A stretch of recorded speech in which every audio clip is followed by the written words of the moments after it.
Samega Sadane, Kenzie once again. Si c'est pas nous, c'est qui? C'est l'Oxymore live and direct Karukera One Love Festival.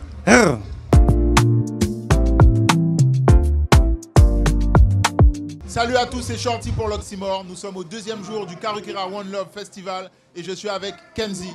Kenzie, comment ça va? Salut Shorty, ça va déjà, merci de me recevoir, ça fait plaisir. Ça va bien, très bien, je sors de la presta et c'est que du bonheur, c'est que du bonheur. Comment tu as trouvé l'accueil du public? Bien, franchement bien, c'est toujours une appréhension parce que la scène elle est quand même grande, il y a l'eau, etc. Donc c'est quand même un peu impressionnant au début. Mais les gens sont là, les gens sont chauds, franchement c'est top, j'adore. Tu as commencé ton show par des classiques, on va dire, pour ne pas nous vieillir.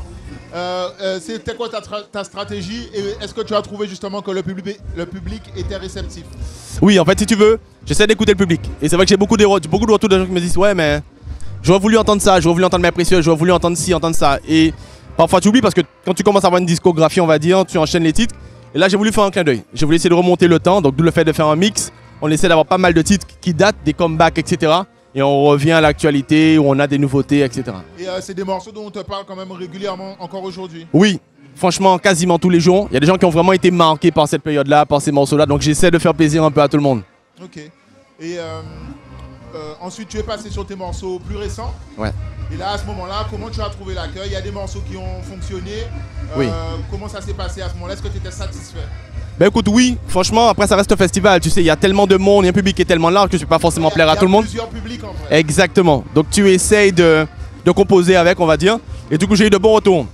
Love Food Trop, les gens connaissent, les gens aiment, donc ça fait plaisir.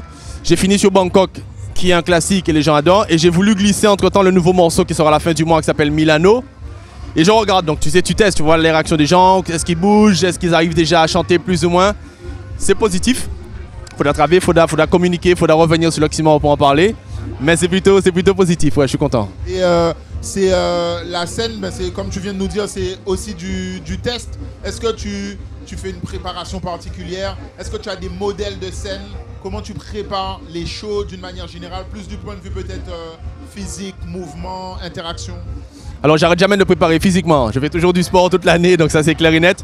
Après c'est sûr qu'à l'approche d'une scène, vocalement, je travaille beaucoup plus. J'essaie vraiment d'être au taquet. Je revois aussi tout ce qui est alimentation, etc. pour être sûr d'être bien, d'être prêt parce que le public te doit ça. Si les gens paient un ticket, c'est pour voir un artiste performer au maximum. Donc j'essaie vraiment d'être respectueux par rapport à ça.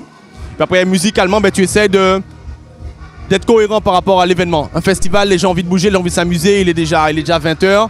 Donc il faut que tu sois au taquet. Donc même en termes de sélection de morceaux, tu essaies d'être crescendo, de garder une forme d'énergie.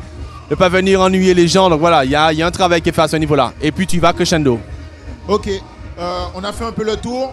Normalement c'est la question de l'actualité, mais tu en as déjà parlé. Est-ce que tu peux nous dire un peu plus du coup sur ton morceau qui arrive? Alors le morceau qui arrive, c'est le premier single de Nepé qui va sortir, je pense, à la rentrée si tout se passe bien. Le premier single s'appelle Milano. Ça parle de moi, ça parle de ce que je ressens, de ce que je pense. C'est un morceau qui est très introspectif, on va dire. Je suis vraiment content de ce morceau-là, il me parle beaucoup, il me plaît, donc je suis content de ça. Et puis voilà, j'attends d'avoir les retours du public. Il sort à la fin du mois, normalement dernière semaine d'avril. Tu t'engages pour la fin du mois?